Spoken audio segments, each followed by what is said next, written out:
금년 나이 42세. 진양시의 한 아파트 거실에서 잠자고 있는 소년을 그 형은 발로 툭툭 찹니다. 학교 가자며 동생을 깨웁니다. 소년은 방이 없어서 거실에서 생활하고 있었습니다. 거실에서 항상 가족의 눈치를 봐야 했습니다. 아버지가 TV를 볼 때면 한쪽 구석에 가 있어야 했고, 공부도 시끄러운 거실 모서리에서 해야 했습니다. 그렇게 눈치를 보며 살던 민생은 말수도 적어지고 사람들과 대화하는 것을 별로 좋아하지 않았습니다. 그러나 민생은 공부를 열심히 해서 1990년 진양보건 고등학교를 졸업하고 진양보건대학에 진학했습니다. 어려운 환경이었지만 공부를 잘했던 정민생은 고등학교 졸업 후 남핑 종합병원에 근무하게 되었습니다. 가정 형편이 좋지 않았지만 80세 아버지는 자녀 교육에 헌신했습니다. 방 2칸짜리 15평 아파트에서 부부가 방 하나를 쓰고 형이 작은 방을 차지하고 나니 고등학생이 되어서도 정민생은 줄곧 거실에서 생활해야만 했습니다. 아버지는 공무원이었고 어머니는 공기업의 직원이었습니다. 자녀도 잘 키워서 큰아들은 대학 교수가 되었고 정민생도 병원에 근무하고 있으니 취업난이 심한 요즘 자녀들을 잘 키운 것 같습니다. 정민생은 진양종합병원 보건사로 근무하면서 시간 나는 대로 열심히 공부했습니다. 평소에 말이 없었고 사람들과 사귀는 것을 별로 좋아하지 않았던 터라 혼자 공부할 수 있는 시간이 많았습니다. 한 번은 병원에서 근무 중 한 여직원이 민생에게 커피 한 잔 다 드릴까요? 라고 물었는데 다음날 평소에는 말이 없던 정민생이 병원 사람들에게 모 여직원이 본인에게 꼬리치고 있다며 사귀어야 하는 건지 말아야 하는 건지 모르겠다며 소문을 내고 다녔습니다. 이 소식을 듣게 된 여 간호사는 기분이 나빴습니다. 본인은 호의였는데 정민생은 사람들에게 모 간호사가 사랑을 구걸한다는 소문을 내고 다니니 어처구니 없기도 했습니다. 여 간호사는 기분 나쁜 말투로 이런 안 좋은 소문은 안 내줬으면 고맙겠다며 퉁명스럽게 말했습니다. 정민생은 지가 좋아한다고 해놓고 이제 와서 딴소리 한다며 화를 냅니다.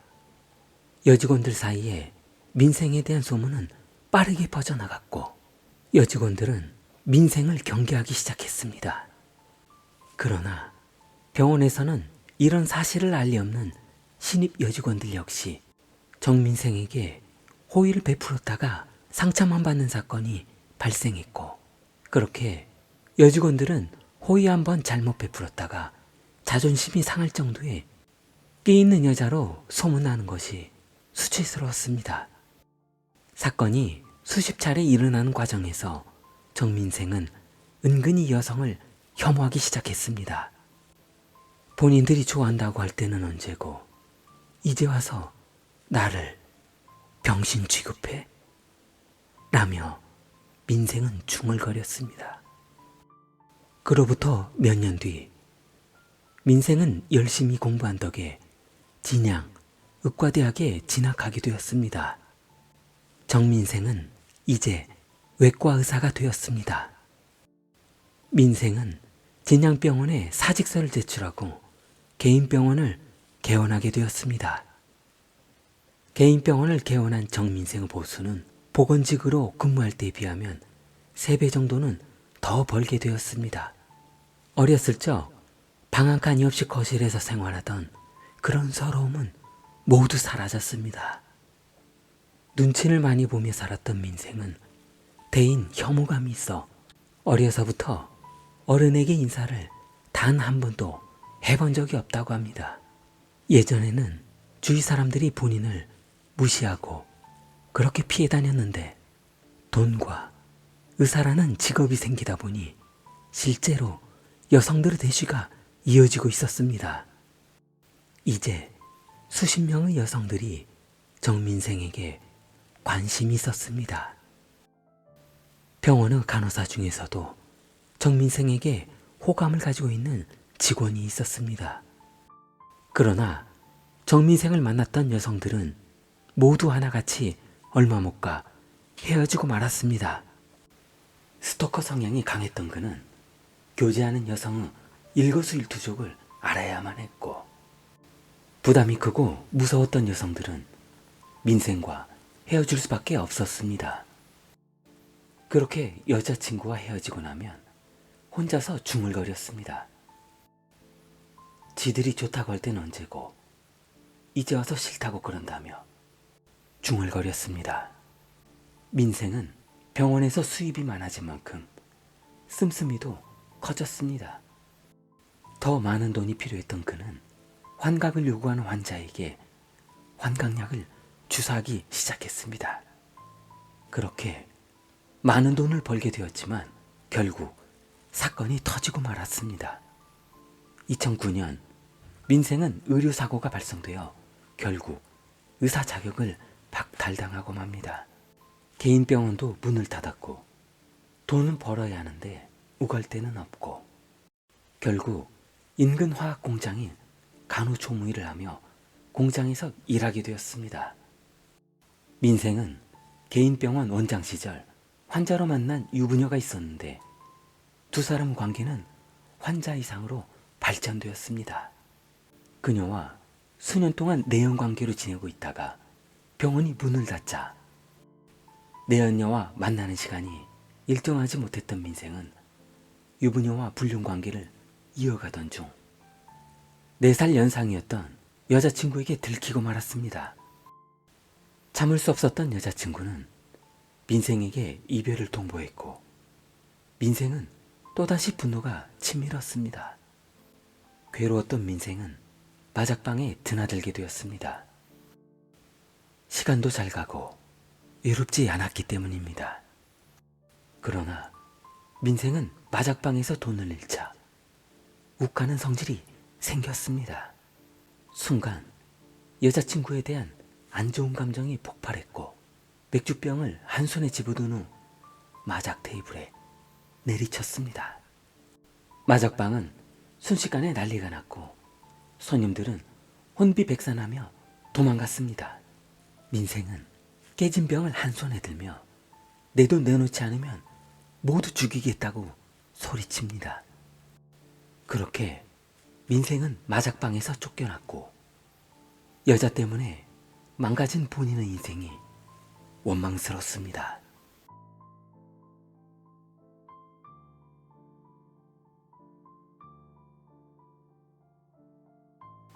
푸젠성은 난징시 오전 7시 5분 한 아파트에서 잠자고 있던 민생은 침대에서 벌떡 일어났습니다. 반쯤 감긴 눈으로 민생은 부엌으로 걸어간 후 칼을 하나 집어들었습니다. 그대로 집을 나와 엘리베이터를 올라탔습니다. 잠옷바람에 한 손에는 칼을 들었습니다. 약 10분 거리에 있는 남핑초등학교로 향했습니다.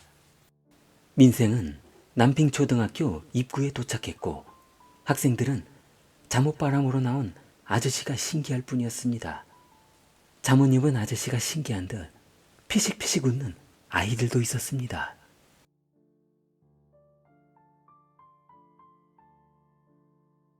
때마침 학교 앞은 등교 시간이라서 학생들이 많았습니다.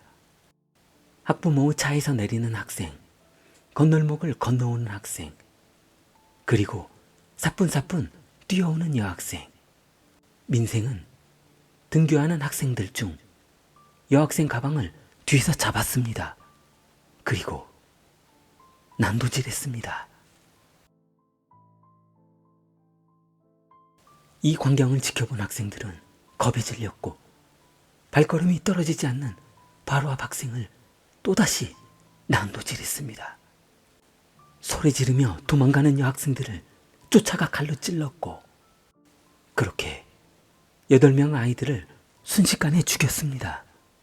8명을 죽이는데 단 55초가 걸렸습니다. 그런데 학생을 쫓아가던 민생은 갑자기 멈춰섰습니다. 도로 옆에서 청소하고 있던 아주머니 청소부가 나무 빗자루를 들고 민생 앞에 섰습니다. 민생과 청소부는 한참을 경계했고 청소부 아주머니는 너무 무서워 소름이 돋았습니다. 그런데 청소부가 갑자기 쌀이 빗자루로 민생을 내리치기 시작했습니다. 쌀의 빗자루 크기는 2m 정도 되는 크기여서 민생은 사정없이 내리치는 빗자루를 막느라 정신이 없었습니다. 청소부는 쌀의 빗자루로 민생을 위아래로 훑어쳤습니다. 청소부도 살아야 했기 때문입니다. 비명소리를 듣고 나온 선생님들은 민생 앞을 막아섰습니다. 선생님들은 칼을 내려놓으라며 소리 질렀고 피 묻은 칼에서 피가 뚝뚝 떨어지는 광경을 지켜본 순간 선생님도 공포에 떨었습니다. 체육 선생님들까지 나오면서 민생은 선생님들에게 둘러싸였습니다. 이미 빗자루를 막아내느라 힘이 빠진 민생을 체육 선생님은 아스팔트에 쓰러뜨렸습니다. 불과 55초 사이에 학생 8명이 사망했고 5명은 크게 다쳤습니다. 구급차에 실려간 5명의 학생은 후유증으로 한동안 학교를 쉬게 되었고 이 광경을 지켜본 시민들은 정신과 치료를 받았다고 합니다. 사고 소식을 들은 부모들은 현장에 도착 후 충격적인 모습을 보고 망연자실했고 남핑 경찰은 민생을 경찰서로 이송 후 신문했습니다. 경찰은 살인 동기를 묻자 민생은 갑자기 본인을 괴롭혔던 여자들을 가만히 놔둘 수가 없었다고 합니다. 그렇게 힘없는 사람을 우선 상대로 정했다고 합니다. 그래서 그 분노를 소진할 곳으로 학교를 선택했다고 합니다. 2010년 4월 8일 법원은 정민생에게 사형을 선고하였습니다. 민생은 법정에서 본인 사랑의 실패에 대한 보상의 선처를 호소하였고 분노 조절 장애와 우울 증상에 대한 선처를 호소하였으나 법원은 정신과 치료 경력이 없는 민생의 호소를 무시하고 원심 사형을 선고했습니다. 좋아요, 구독 부탁합니다. 켈리였습니다.